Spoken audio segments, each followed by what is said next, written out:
सहनाववतु सहनौ भुनक्तु सह वीर्यं करवावहै तेजस्विनावधीतमस्तु मा विद्विषावहै। ओम शांति शांति शांति। हे ईश्वर, हम यह पठन पाठन आपको प्राप्त करने और कराने के लिए साधन के रूप में करने जा रहे हैं। इस कर्म को और इसके कर्म फल को भी आपको अर्पित करते हैं। ओम शांति शांति शांति। सबको सादर नमस्ते जी। हमारा जी वैशेषिक दर्शन का पाठ चल रहा था, जिसमें अष्टम अध्याय का प्रथम हानिक पूर्ण हुआ था, है ना।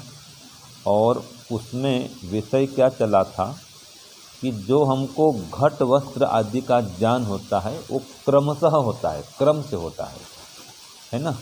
और घड़े को देख करके जो ज्ञान हुआ, ठीक है, ये ज्ञान, और बाद में वस्त्र को देखे वो ज्ञान हुआ, तो घड़े का ज्ञान वस्त्र के ज्ञान में कोई कारण नहीं बनता, ठीक है ना जी। जैसे कि धुआं को देखने पर अग्नि का ज्ञान होता है, ऐसे यहाँ पर कोई कार्य कारण संबंध नहीं है, दोनों स्वतंत्र पदार्थ हैं, ठीक है ना। तो वो आपस में, इसमें कोई कारण कार्य संबंध नहीं है, ये हमने पढ़ा था। ऐसे ही क्रम, जिस क्रम से ज्ञान होगा, पहले माने कि पहले घड़ा देखे तो घड़ा का ज्ञान पहले हुआ, बाद में कपड़ा देखे तो कपड़ा का ज्ञान बाद में हुआ। तो ये जो ज्ञान हुआ, ये ज्ञान की उत्पत्ति का कारण क्या है? इंद्रिय अर्थ सन्निकर्ष, उसके कारण से हुआ है। इंद्रियां जिसको पहले देखी या सुनी जो भी, जिसके साथ इंद्रिय का सन्निकर्ष पहले हुआ उसका ज्ञान पहले होगा, यह क्रम है। जिसके साथ सन्निकर्ष बाद में हुआ उसका ज्ञान बाद में होता है। ये विषय हमने पढ़ा था। अब आगे चलो, सूत्र एक द्वितीय हानिक अष्टम अध्याय, ठीक है। तो प्रात्यक्षिक ज्ञान, देखो भूमिका में क्या है, प्रात्यक्षिक ज्ञान, अनुमानिक ज्ञान, इसका हो गया वर्णन है। ज्ञानम विधाय, इसका ज्ञान करके अब संप्रति माने वर्तमान में, सांकेतिकम माने बुद्धि अपेक्षम ज्ञानम आचष्टे, जो सांकेतिक ज्ञान होता है, संकेत से होता है, बुद्धि की अपेक्षा से जो ज्ञान होता है उसको आचष्टे माने कहते हैं। आचष्टे माने हाँ जी कहते हैं, वो कहा जाता है, मतलब उस ज्ञान को कहा जाता है। तो जो सांकेतिक ज्ञान है ना, उसको बतला जाता है। तो सूत्र एक बोलिए, अयम ऐसा त्वया कृतम भोजय एनम इति बुद्धि अपेक्षम। अब इसका प्रश्न लिखिए।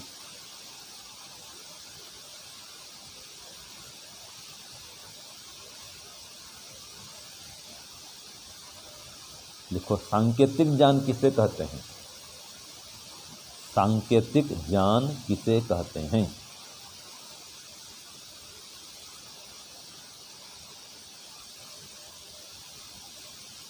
तो अयम, देखो उत्तर लिखिए, अयम, ठीक है, एषः, है ना, त्वया एनम,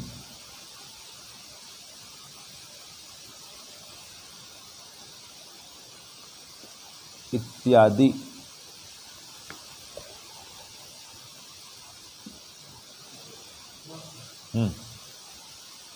सूत्रार्थ लिखे ना, अयम एषः त्वया एनम इत्यादि सांकेतिक ज्ञान कहलाता है, क्योंकि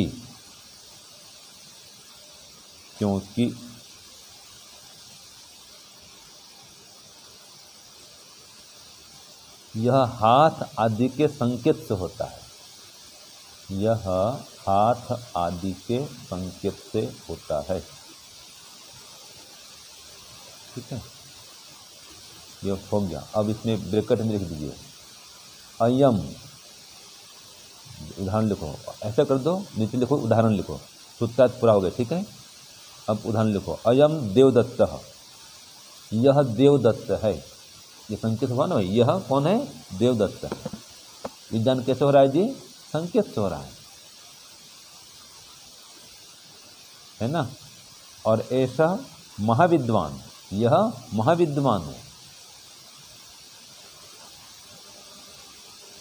ठीक है, फिर क्या आता है आगे देखो, इस भाष्य में देखो दिया, देखो अयम देवदत्तः, यह देवदत्त है, ऐसा महाविद्वान, यह महाविद्वान, ये उदाहरण पूरा हो गया। ठीक है ना जी। अब आगे देखो, अत्र अयम इति बुद्धिया देवदत्त संज्ञाया ज्ञानम होती। यहाँ जो अयम शब्द है ये बुद्धि अपेक्षित है, बुद्धि जानते हैं हाँ ये देवदत्त का कथन हो रहा है कि ये देवदत्त है, इसकी संज्ञा का बोध हो रहा है, ज्ञान हो रहा है कि अयम देवदत्त। संज्ञा माने नाम, इसका नाम क्या है? देवदत्त है। तो अयम देवदत्त, अयम माने यह, तो ये जो यह शब्द है ना अयम, ये ज्ञान कराता है कि ये देवदत्त है। ऐसे ही ये बुद्धि परीक्षा हो गया। तो तत्र महति विद्वता जायते, अब उसमें ये कहा ऐसा महाविद्वान, तो ये बहुत विद्वान है, तो महति विद्वता जायते, इसके अंदर बहुत अधिक विद्या है, ये ज्ञान हो रहा है। समझ रहे हैं? ये निर्देश बुद्धिया, ये इस निर्देश से ये बुद्धि द्वारा आप जान रहे हैं कि इसमें तत्र माने इस देवदत्त में क्या है? महति विद्वता जायते। क्या अर्थ हुआ जी रुपेश जी इसमें? बोलो। हाँ, बहुत अधिक विद्वता है, ये पता चलता है। तो एक अर्थ हुआ। दूसरा देखो त्वजा, तो त्वजा कृतम, तुमने किया,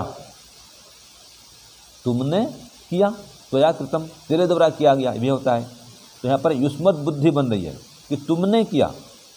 पहले क्या था? इसने किया, अभी कौन? तुमने किया, ये युष्मत बुद्धि है, हैं? तो युष्मत बुद्धि कम। और क्या कहा इसमें? देखो कर्तृ ज्ञानम उक्तम, तो युष्मत बुद्धि वाला कर्ता का ज्ञान हो रहा है। कर्ता माने यहाँ पर कौन? तुम। युष्मत माने तुम आता ना, अहम जो पढ़ते हैं, युष्मत और युष्मत नहीं पढ़ते, अहम, मैं, अहम, अवम, वयम, ये असमद है। अत्वम, युवाम, यूयम, ये क्या? युष्मत है। तो तुम की बुद्धि हो रही यहाँ पर, ये कर्ता हो रहा है, तुमने किया, ये कर्ता ज्ञान हो रहा है। ठीक है, ये भी संकेत कर रहा है, संकेत हो रहा है, तुमने क्या, संकेत जान दे रहे हैं। ऐसे भोजय एनम, इसको खाना खिलाओ। हाँ जी, इधर देखो संकेत करना, इसको खाना खिलाओ बोलते ना, या इनको खाना खिलाओ, ये संकेत से हो रहा है ना ज्ञान, ये सांकेतिक ज्ञान है। तो एनम, एनम माने इसको, भोजय माने भोजन खिलाओ। तो भुजी क्रियाम एनम इति, इस भुजी क्रिया में माने भोजन कराने के लिए ये एनम का प्रयोग हो रहा है कि इसको खाना खिलाओ। तो ये संकेतन विशिष्टम। हाँ जी, देखो भाई कहाँ देख रहे हैं आप? संकेतेन विशिष्टम कर्म कारकम जो स्थापयति, तो इस संकेत से ये विशिष्ट कर्म कारक का यहाँ पर ज्ञान हो रहा है। ठीक है, संकेत से ज्ञान हो रहा है, ये कर्म कराओ इसको, ये ज्ञान हो रहा है। जो स्थापित मैंने ऐसा ज्ञान को यहाँ पर कराया जा रहा है। तो तीन हो गया उदाहरण। ये एक था क्या था? अयम का था, अयम देवदत्तः ऐसा महाविद्वान, एक हो गया। दूसरा क्या था? त्वया कृतम, तुमने किया। और अब आ रहा है भोजय एनम, ये सभी सांकेतिक ज्ञान करा रहे हैं। सुनिए रुपेश जी, क्या करा रहे हैं? हाँ, भोजय एनम, इसको खाना खिलाओ कहा गया ना भाई, तो हाथ से बता रहे हैं, ये हाथ से बताते ये महाविद्वान है। हाँ, संकेत से बता रहे हैं, सांकेतिक ज्ञान हो रहा है ये, इसलिए हम सांकेतिक ज्ञान है, सांकेतिक। हाँ देखो आगे आ रहा है कि तद एतम सर्वम संकेत युक्तम, ये सभी संकेत से युक्त हो रहा है, इसलिए सांकेतिकम ज्ञानम, इसलिए इसको सांकेतिक ज्ञान कहते हैं।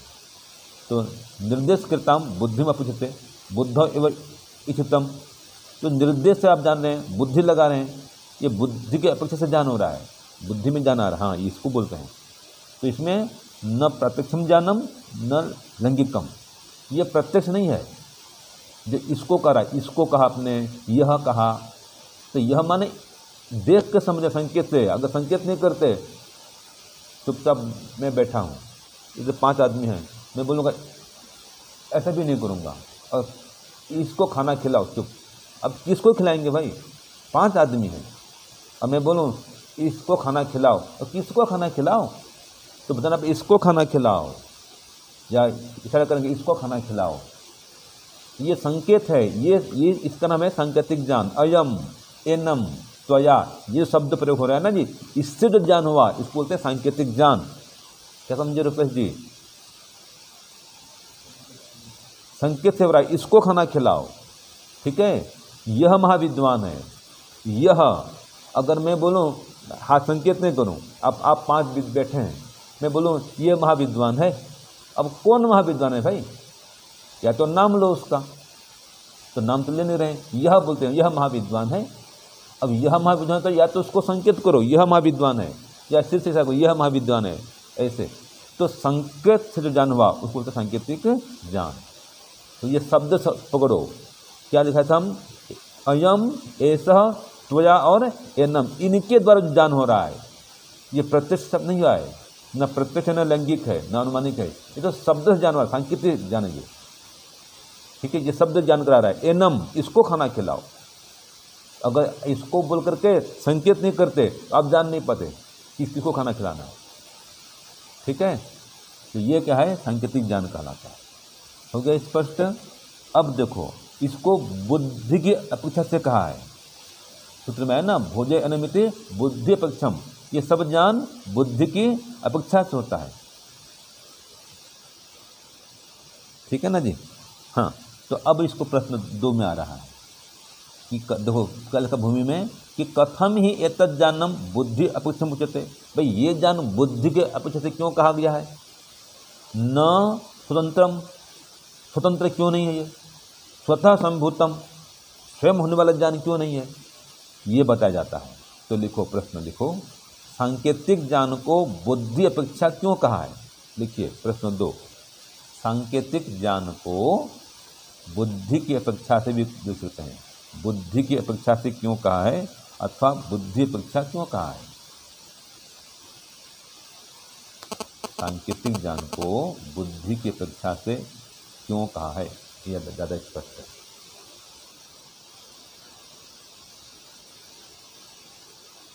ठीक है ना जी। तो उत्तर सूत्र में क्या कहा, दृष्टेषु भावात, बोलो दृष्टेषु भावात और अदृष्टेषु अभावात। सूरज जी क्या लिखा है, सूत्र बोलिए एक बार। और अदृष्टेषु भावात कहाँ, अदृष्टेषु अभावात।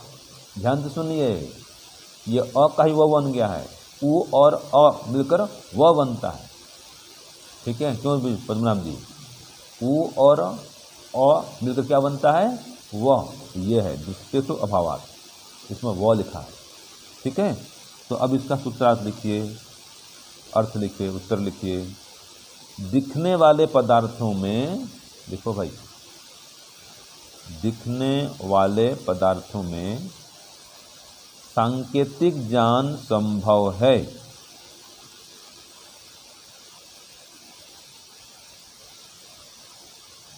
इसलिए कहा सूत्र में दृष्टेषु भावात कहा।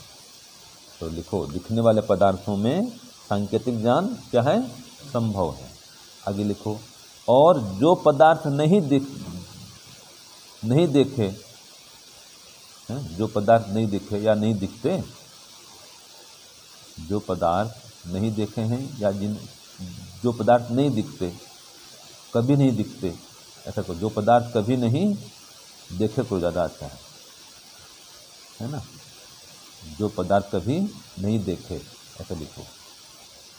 उनमें सांकेतिक ज्ञान असंभव है। जो पदार्थ कभी नहीं देखे, जो पदार्थ कभी नहीं देखे, उनमें सांकेतिक ज्ञान असंभव है। उनमें सांकेतिक ज्ञान असंभव है, ठीक है जी। इसलिए सांकेतिक ज्ञान को बुद्धि अपेक्षा कहा है। इसलिए सांकेतिक ज्ञान को बुद्धि अपेक्षा कहा है, स्वतंत्र नहीं।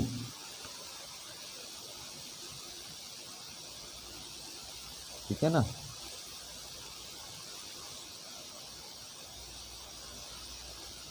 हो गया। अब इसको समझो, देखो क्या कह रहा है इसमें, जातेषु प्रत्यक्षीकृतेषु, जो पदार्थ जात है, ठीक है, जिसका आपने क्या किया है, क्या हो जी, प्रत्यक्षीकृतेषु माने जिसका आपने प्रत्यक्ष किया है, प्रत्यक्षीकृतेषु, ऐसे पिंडेषु, ऐसे पिंड में। हाँ जी, क्या अर्थ हुआ जी, जातेषु और प्रत्यक्षीकृतेषु माने रुपेश जी क्या अर्थ हुआ, ऐसे पिंडेषु, पिंडेषु माने पिंड में। फिर कहते हैं अयम देवदत्त, ये देवदत्त है।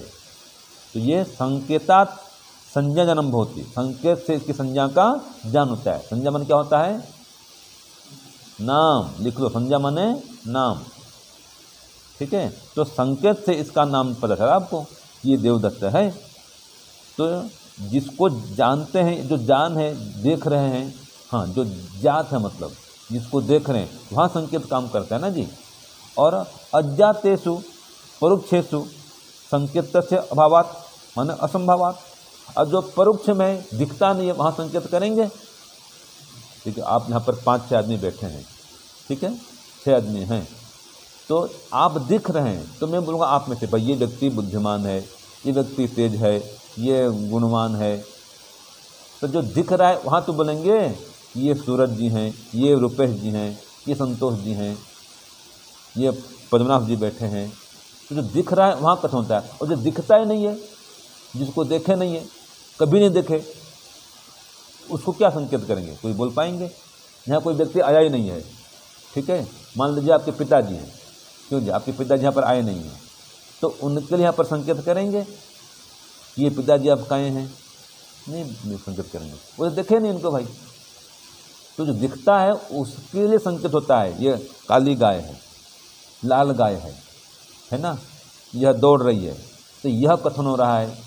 ये किसमें होता है, जो दिख रहा है, तो वहाँ पर संकेत काम करता है। जैसे हमने पढ़ा, इसको खाना खिलाओ, तो कोई व्यक्ति है, इसको तो खाना खिलाएंगे, तो बोलते हैं इसको बिठाओ, इसको पहनाओ, खिलाओ पिलाओ, इसको जो कह रहे हैं वो साक्षात दिखने वाले व्यक्ति में होता है। ठीक है, और जो अज्ञात पदार्थ है वहाँ ये असंभव होने से वहाँ नहीं बोल सकते ऐसे। इसलिए तस्मात् देखो प्रत्यक्षीकृत विषय पुनर्यत संकृत जानम, इसलिए प्रत्यक्ष विषय में ही ये संकेत वाला ज्ञान होता है, उत्पन्न होता है। और ये बुद्धि पुष्टि, ये संकेत करते हैं तो बुद्धि लगाते हैं, हाँ इसको खिलाओ, माने इसको खिलाना है, ये 5 आदमी इनको नहीं खिलाना है, इनमें से जो संकेत हुआ है इसको खाना खिलाओ, तो इसको खिलाएंगे। तो बुद्धि में आपने इस बात को पकड़ी कि 5 आदमी बैठे हैं, 5 में से किसको संकेत हुआ है, इसको संकेत हुआ है, तो इसको खाना खिलाओ। तो ये क्या है, संकेत ज्ञान बुद्धि अपेक्षा है, बुद्धि से पकड़ते हैं इसको। ठीक है जी, तो सूत्र 2 भी पूरा हो गया। अब सूत्र 3 देखो,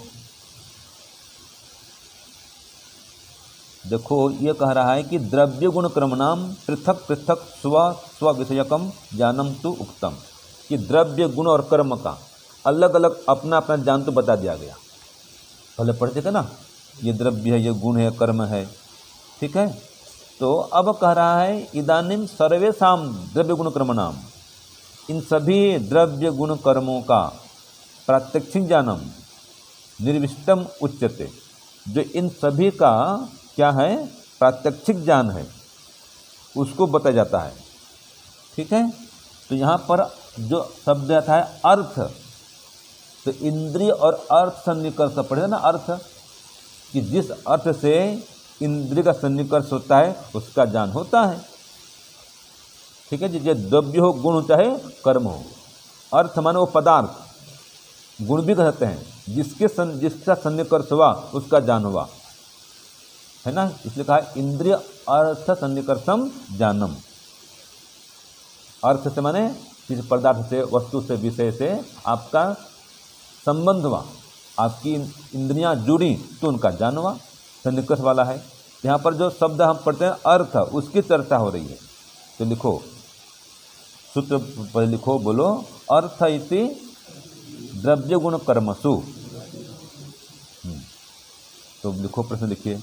इस शास्त्र में अर्थ शब्द का प्रयोग, इस शास्त्र में अर्थ शब्द का प्रयोग किसके लिए होता है? इस शास्त्र में अर्थ शब्द का प्रयोग किसके लिए होता है?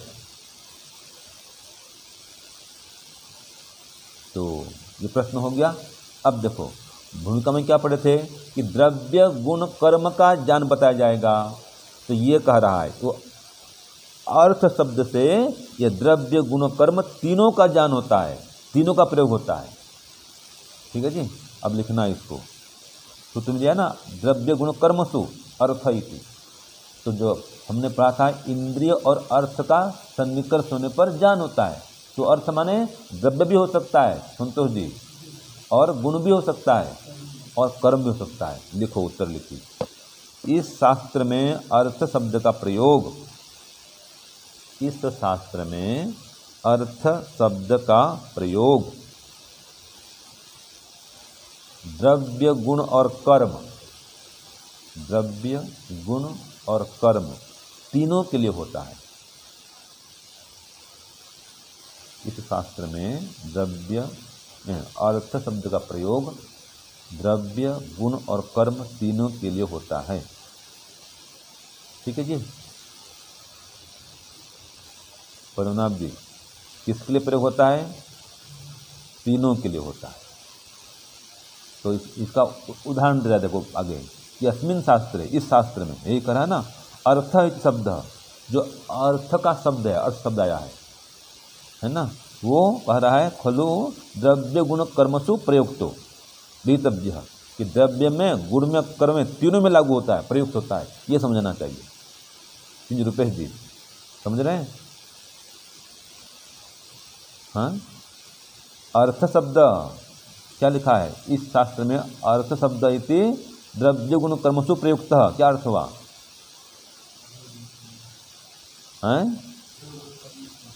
फिर वही तो कह रहा है, तो क्या नहीं समझे इसमें? समझ गए ना? बस अब प्रमाण दिया, देखो उदाहरण दिया कि इंद्रिय अर्थ सन्निकर्ष। ये जो कथन होता है ना जी, सूत्र में आपने पहले पढ़ा है ना, इंद्रिय का अर्थ से सन्निकर्ष हुआ, तो इत्यादि कथन है। इस कथन में देखो स्पष्ट, क्या द्रव्य गुण कर्माणि त्रीणि अपि गृह्यन्ते। क्या अर्थ हुआ? द्रव्य से कि अर्थ से? अर्थ से। जो यहाँ पर इंद्रिय अर्थ सन्निकर्ष कथन हुआ, इसमें जो अर्थ हुआ, इससे द्रव्य का भी, गुण का भी, कर्म का भी, त्रीणि अपि गृह्यन्ते, मतलब तीनों का ग्रहण होता है, तीनों का। ये देखो आया ना, अर्थ पद न प्रत्यक्ष करने, अर्थ पद का प्रत्यक्ष करते हैं तो प्रात्यक्षिक ज्ञान है, इसका प्रत्यक्ष ज्ञान हो रहा है। तो त्रयाणाम प्रात्यक्षिकम ज्ञानम भवति, इन तीनों का प्रत्यक्ष ज्ञान होता है। ठीक है जी। तो कहते हैं इंद्रिय अर्थ सन्निकर्षम ज्ञानम, तो उसको प्रत्यक्ष बोलते हैं। आपने छू के देखा है, सूंघ के देखा है, सुन के देखा है। ठीक है जी। इसमें क्या हो रहा है? सीधा संपर्क हो रहा है। तो चाहे गुण हो, चाहे कर्म हो, चाहे द्रव्य, तीनों को अर्थ नाम से कहा जाता है। ये सूत्र 3 में बता दिया गया है। ये तीनों की चर्चा हो गई। अब कह रहा है द्रव्य विषय, अर्थात कार्य द्रव्य विषय, जो 5 भूत है ना जी, वो सब क्या है?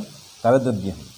इनके बीच में कहा जा रहा है कि ये कैसे होते हैं, इनका स्वरूप आ रहा है, मतलब चर्चा इनकी आ रही है। जो 5 महाभूत हैं, इनकी चर्चा हो रही है। तो लिखो, सूत्र लिखो, द्रव्येषु, बोलो, द्रव्येषु पंचात्मकत्वम प्रतिसिद्धम। ये सूत्र 4 है। अब इसमें जो 5 महाभूत हैं, इनके बीच में कथन हो रहा है। तो देखिए, आप इसका प्रश्न लिखिए, क्या, लिखो, क्या इंद्रिय रूप द्रव्यों में, इंद्रिय रूप द्रव्यों में 5 महाभूत या 5 भूत 5 भूत समान रूप से उपादान कारण हैं, समान रूप से उपादान कारण हैं।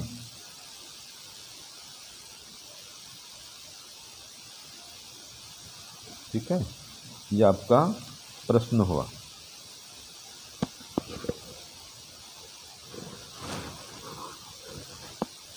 उत्तर लिखिए अब।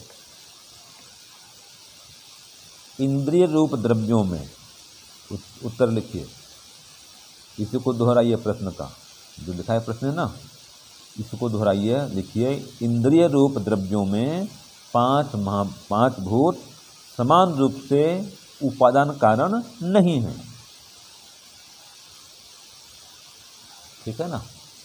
हाँ, इंद्रिय रूप द्रव्यों में 5 भूत या 5 महाभूत समान रूप से उपादान कारण नहीं है। ये पहले भी एक बार पढ़े थे ना, जो शरीर बना है ना, ये 5 महाभूतों से समान रूप से मिलकर नहीं बना है, अलग अलग इसकी मात्रा है। देखो यही कह रहा है भाष्य में कि कार्य द्रव्येषु शरीर आदिषु, ये कार्य द्रव्य शरीर है, इनमें पंचात्मकत्वम अर्थात पंचभूत उपादानत्वम प्रतिसिद्धम, कि 5 महाभूत समान रूप से कारण हो ऐसा निषिद्ध है, प्रतिसिद्ध है, माने इसका निषेध किया गया है। यहाँ पर क्या लेंगे हम, पंचभूत उपादानत्व, माने 5 महाभूत समान रूप से कारण हो, यह जोड़ना पड़ेगा आपको। ठीक है ना जी। तो समान रूप से कारण है क्या, शरीर में, क्योंकि जितना जल है क्या उतनी अग्नि है, उतनी वायु है, उतना आकाश है, नहीं है, अलग अलग मात्रा देख लो। तो ये कह रहा है। तो आगे देखो, प्रत्यक्ष अप्रत्यक्षाणाम संयोगस्य अप्रत्यक्षत्वात् पंचात्मकम न विद्यते।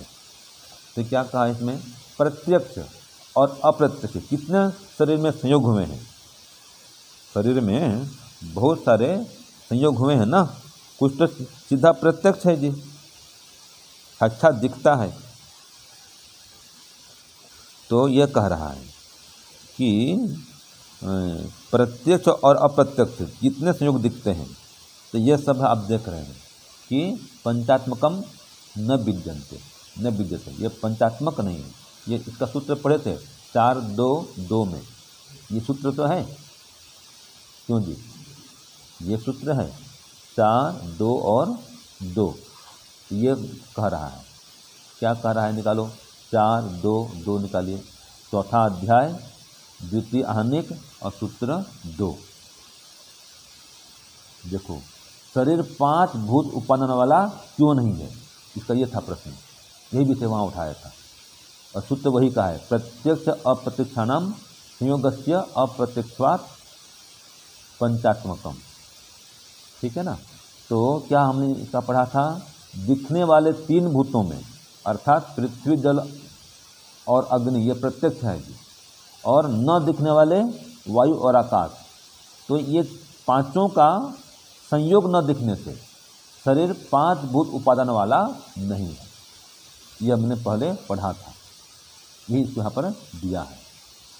तो क्या सार निकला कि शरीर कैसा है, 5 भूत उपादान वाला नहीं है, माने समान मात्रा से 5 भूतों से बन के तैयार नहीं हुआ है, अलग अलग इसकी मात्रा है। तो एक एक उपादानकम शरीरम शरीरादिकम, तो एक एक अलग अलग इसकी इसमें हिस्सेदारी है भूतों की, कोई ज़्यादा है कोई कम है ना। इस प्रकार उपादान वाले ये सब भूत हैं। तो ये सभी शरीर आदि द्रव्य ऐसे ही हैं, शरीर आदि द्रव्य कम, जितने एक उदाहरण शरीर का, सभी पदार्थ आप हलवा बनाओ, पूरी बनाओ, हर कार्य पदार्थ में लागू हो जाएगा, सबकी मात्रा अलग अलग होती है। पूरी बनाते हैं, 1 किलो आटा है, तो क्या 1 किलो नमक देंगे उसमें जी, नहीं देंगे, मात्रा अलग अलग है, ये कह रहा है। ठीक है, अब सूत्र 4 हो गया। अब 5 देखो, सूत्र 5 बोलिए, भूयस्त्वात् गंधवत्वाच्च पृथ्वी गंधे जाने प्रकृति ही। अब देखो सूत्र 5 क्या कह रहा है, लिखिए, प्रश्न लिखिए इसका, गंध का ज्ञान कराने में पृथ्वी कारण क्यों है? गंध का ज्ञान कराने में पृथ्वी कारण क्यों है? ठीक है।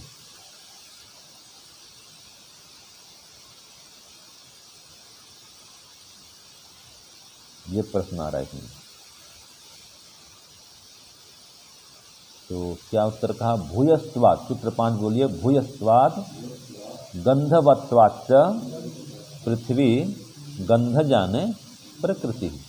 ये सूत्र में उत्तर हुआ। अब ये क्या कह रहा है? अब हिंदी में लिखिए। सूत्र 5 क्या कहा? लिखो। गंध का ज्ञान कराने में, ये है उत्तर। लिखो, सूत्र 5 का अर्थ लिखिए, सूत्रार्थ 5 लिखिए। गंध का ज्ञान कराने में पृथ्वी कारण है। अल्प विराम दीजिए। गंध का ज्ञान कराने में पृथ्वी कारण है, अल्प विराम, गंध वाली होने से, ये कारण है जी। गंध वाली होने से, तथा, तथा लिखो, गंध में पार्थिव परमाणुओं का, तथा गंध में पार्थिव परमाणुओं का बाहुल्य होने से, गंध में पार्थिव परमाणुओं का बाहुल्य होने से। ये आपका हो गया सूत्र 5 का अर्थ। उत्तर 5 पूरा हुआ। ठीक है। तो हमने पहला पढ़ा ना, पृथ्वी में क्या गुण है? गंध गुण है। जैसे वायु में स्पर्श है, जल में रस गुण है, अग्नि में क्या है? रूप है। अग्नि में रूप गुण है ना जी। ऐसे पृथ्वी में गंध गुण है। तो इसमें इसके पार्थिव परमाणुओं में गंध की बाहुलता है, बहुलता है, बाहुल्य है। ठीक है। देखना, पानी गिरते देखा होगा आपने, जब वृष्टि होती है, जब गर्मी खत्म होने लगती है और बरसात का समय आता है, जब प्रथम बारिश होती है, बारिश होते ही क्या होता है जी? हाँ, धरती गंध आपको पता चलता है। उस समय मस्त है, धरती गंध आता है। अभी गंध नहीं आ रहा है। जब बारिश होते ही धरती का एक अलग सा गंध आपको प्रकट होता है। मिट्टी की खुशबू आती है ना, उस समय मिट्टी की खुशबू आती है प्रथम बारिश होते ही, देखना। और फिर बाद में जब वो बारिश का प्रवाह चल पड़ेगा, फिर तो नाला बह जाएगा, फिर वो गंध नहीं रहता है। बारिश होते ही जैसे धरती भीगता है या धरती माँ भीगती है, उसमें क्या होता है? गंध का आपको ज्ञान होता है। तो ये कह रहा है, तो यही कह रहा है कि गंधस्य जानम जानकारणम घ्राणम। गंध को पकड़ने वाला कौन है? नासिका इंद्रिय है। ठीक है। तो जायते, ये हमको पता चलता है। तो इसमें ये यही कह रहा है कि पृथ्वी बाहुल्यात, पृथ्वी में गंध गुण की बहुलता होने से, मुख्य तो इसमें ये है। तो सार आगे भी आ रहा है, देखो। नासिकाग्रे धारितो अस्य दिव्य गंध संबित। यहाँ पर धारणा करेगा बार बार ना, उसको दिव्य गंध की अनुभूति भी होगी। यहाँ पर भी नासिका का भाग में, ये भाषण में आपने पढ़ा था, उसमें योग शास्त्र में पढ़ा था। तो घ्राणे गंध संबित, इस नासिका यहाँ पर भी गंध है। यहाँ पर भी, यहाँ पर धारणा कर लो, गंध मिले, गंध मिले, एक गंध का आपको आभास होगा। हाँ, ये नासिका इंद्र में धारणा करो, ये शास्त्र कह रहा है। तो ये सार निकला कि गंध का ज्ञान कराने में पृथ्वी कारण है, क्योंकि गंध वाली होने से स्वयं पृथ्वी के, और इसमें पार्थिव परमाणु का बाहुल्य होने से, इसमें गंध में, इसलिए यहाँ पर भी पार्थिव परमाणु का बाहुल्य है नासिका इंद्र में। ये गंध पकड़ता है, ये नासिका, ये हिस्सा। ठीक, सब पार्थिव है। जहाँ भी कोई खुशबू है, गंध है, वो पार्थिव है, याद रखिए। गंध गुण पृथ्वी का ही है। हाँ, ठीक है ना। तो ये आपका सूत्र 5 भी पूरा हुआ। अब सूत्र 6 देखो, अंतिम सूत्र चल रहा है इस आहनिक का। बोलो, तथा आपः तेजः वायुः च रूप रस स्पर्श अविशेषात्। ठीक है, तो रस रूप इस प्रकार क्रम दिया इसमें, रस पहले से रूप है, फिर स्पर्श, फिर आगे अविशेषात्, ये सूत्र हुआ जी। तो प्रश्न क्या आ रहा है इसमें, देखो कि रूप रस स्पर्श विषयों का ज्ञान करने में जल अग्नि और वायु द्रव्य कारण क्यों है। क्या समझे, रूप का ज्ञान किससे होता है, अग्नि के द्वारा, प्रकाश के द्वारा, और रस का ज्ञान किस होता है, जल के द्वारा, और स्पर्श का ज्ञान किस होता है, वायु के द्वारा। यही प्रश्न कर रहा है। तो लिखो, प्रश्न लिखिए, रूप नहीं बोल, लिखो रस, लिखो रस रूप और स्पर्श विषयों का, रस रूप और स्पर्श विषयों का ज्ञान करने में, रस रूप और स्पर्श विषयों का ज्ञान करने में जल अग्नि और वायु द्रव्य क्यों कारण है। ठीक है ना, माने ये द्रव्य कारण है क्यों, मुख्य बात तो यह है, ये द्रव्य कारण क्यों बनते हैं।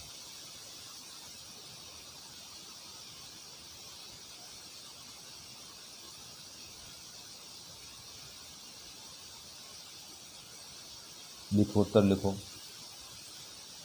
लिखो रस रूप स्पर्श विषयों का ज्ञान करने में, जो प्रश्न है वही उतारिए, रूप रस या रस रूप स्पर्श विषयों का ज्ञान करने में जल अग्नि और वायु द्रव्य कारण हैं, जल अग्नि और वायु द्रव्य कारण हैं, क्योंकि रस आदि में जलीय परमाणुओं का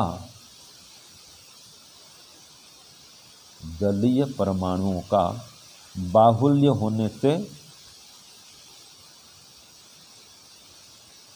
जलीय परमाणुओं का बाहुल्य होने से एवं रस आदि गुण वाला होने से, एवं रस आदि गुण वाला होने से। ठीक है जी,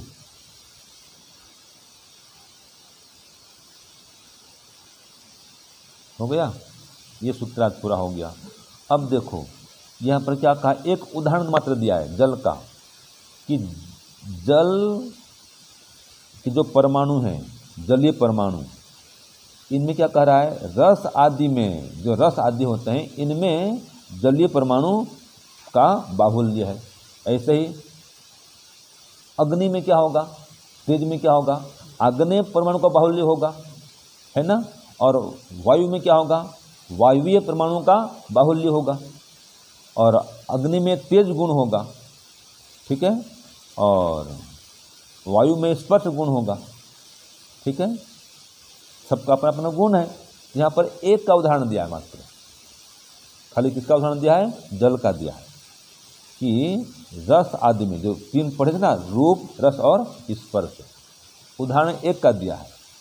ठीक है, कि जैसे रस में जलीय परमाणु का बाहुल्य है और उसमें रस गुण है, ऐसे अग्नि में अग्नेय परमाणु का बाहुल्य है, उसमें अग्नि गुण है, और वायु में वायुवीय परमाणु का बाहुल्य है, उसमें वायु गुण है, वायु का गुण है, मतलब बहने गुण उसमें। तो इसलिए इनका ज्ञान होता है।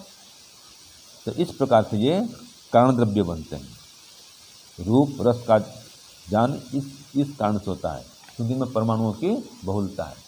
जो भी द्रव्य है उस द्रव्य में उसके परमाणुओं की बहुलता है, सीधी बात है। हाँ जी रुपेश जी, क्या समझे, जो भी द्रव्य है उस द्रव्य में उसके परमाणु की क्या है, बहुलता है, तभी ज्ञान हो रहा है। मिठाई है, इसमें जो शक्कर है इसकी बहुलता है तो ज्ञान हो रहा है हमको। और कोई नमकीन पदार्थ है, कोई समोसा है, उसमें किसकी बहुलता है? नमक की बहुलता है तो नमकीन लग रहा है, ये तो ज्ञान होता है। तो जलीय पदार्थ है, उसमें जल के परमाणु की बहुलता है, ठीक है जी, तो उसका ज्ञान होता है, ये कह रहा है। ठीक है, तो सूत्र ये 6 भी अब पूरा हो गया। इसी को मैंने जो भाष्य है आपको बता दिया। जैसे यहाँ पर दिया है रसना रसवती, जीव कैसी है? रसवती। इसमें जल की बहुलता देखो, हमेशा ही गिली रहती है रसना, रसना रसवती, ये एक प्रमाण दिया। जीव कैसी है? हमेशा गिली रहती है। ठीक है, ऐसे ही सभी का अपना अपना इसमें उदाहरण दिया है। त्वची वायुभ्यस्तम, त्वचा में वायु को बहुलता है, तो वायु तंतु जालवत, त्वचा में यह है, स्पर्श गुण है ना, ग्रहण करता है ना त्वचा, जिसमें वायु के परमाणु की बहुलता है त्वचा में। हाँ, इसमें स्पर्श गुण है तभी तो ग्रहण करता है। और नेत्रम रूप संवित, नेत्र में रूप गुण को ग्रहण करने का सामर्थ्य है, तो इसमें यह है। तो सभी का अपना अपना इसमें विषय दिया है। तो जो भी पदार्थ है उस पदार्थ में उसके परमाणुओं की बहुलता होती है और उसके गुणों की क्या होती है? इसमें प्रविष्टि होती है, या वो गुण उसमें समाविष्ट होते हैं। तो परमाणु भी हैं उसके बहुल और उसमें वो गुण भी है, इसलिए उस पदार्थ का हमको ज्ञान होता है। इस उत्तर 6 में बता दिया गया। तो ये भी पूरा हो गया। चलो, आहनिक भी पूरा हुआ। ये 8वां अध्याय हमारा संपन्न हुआ। ओम शांति शांति शांति। सर्वेभ्यो नमः। सबको सादर नमस्ते।